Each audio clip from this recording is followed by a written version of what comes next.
Beautiful people, Miss Trish here again. Today we are talking about Beauty in Black, which is Tyler Perry's newest series on Netflix. And I want you to grab your favorite coffee cup, rum cup, wine cup, or anything like that. Because personally, I believe you are not going to like what I have to say about this. But oh well, let's talk about it. So if you don't know, Beauty in Black is a stripper's fate takes a turn when she crosses paths with a wealthy, dysfunctional family behind a cosmetics dynasty and a devious trafficking scheme. So, the first line, a stripper's fate. When I first read it, the first thing I thought of was, if you guys know, you know, P-Valley. Now, I really like P-Valley, right? I like P-Valley.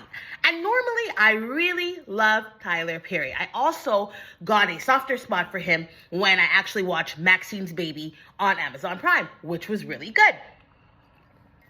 It gave me an opening into who he is, why he moves the way that he does. I may not agree with everything. They're saying some allegations. I don't know. I wasn't there. That wasn't my experience with Tyler Perry. I only know him on the movie side. So normally, I do like Tyler Perry's stuff. Okay? Granted, not all of it, but some of it. However, after a Netflix and chill session over the weekend and watching all 8 episodes of Beauty in the Black, I was just kind of like, we've seen this before. For example, The Oval, Sisters, Diary of a Mad Black Woman. We've seen this story before. And I'm just like, Tyler, you're so good. Like, you're so good at everything. You know what I mean? You actually have everything. You got your own airplane or airport, all that stuff all together. You know? Why are we still seeing the same storyline? I'm just kind of like, I don't know. For me, I'll watch it in 2025.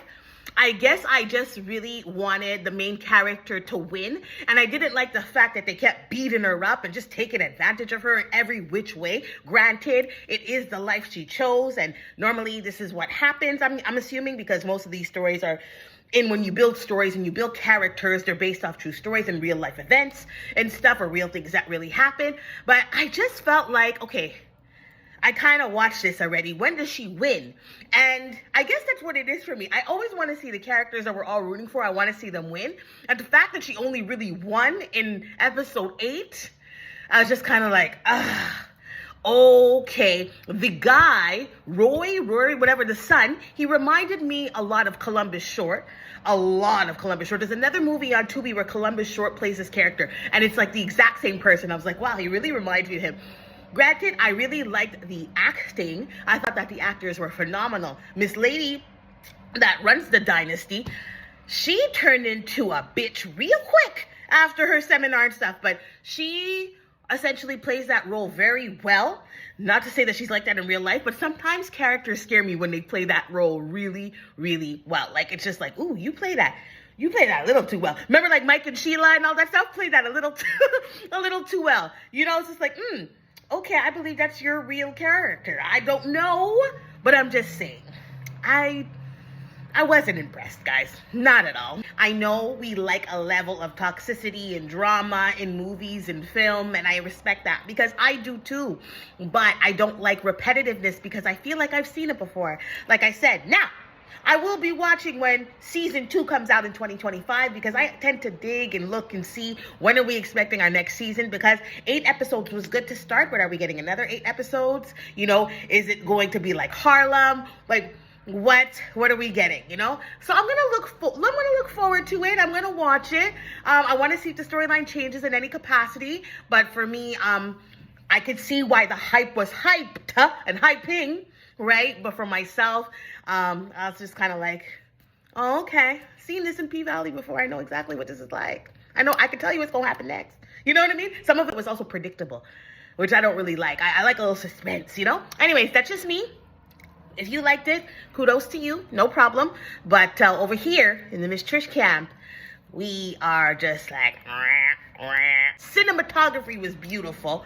The wardrobe was nice. Everyone dressed really, really well. But I want to see the progression in 2025 for sure.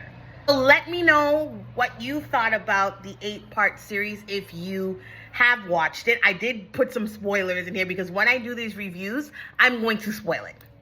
It's as simple as that. Now, I know the other day I said, I don't like when people do that, but it's different because I'm doing a video and I'm doing reviews. I'm not like, watch this, and I'm telling you the whole thing. So when I'm doing the reviews, I will spoil some of it. I'm not going to tell you A to Z, but I'll tell you A to D maybe, all right? And you're going to have to really accept it. Anyways, folks, thank you for watching. Like I said, your feedback is always welcome, and I hope that you guys enjoyed it, or let me know if I'm looking at something wrong, or if I'm understanding it wrong, or yeah, that would be cool. No disrespect taken, because you will be blocked, but I'd love to hear your feedback. Much love. Mwah. We will talk.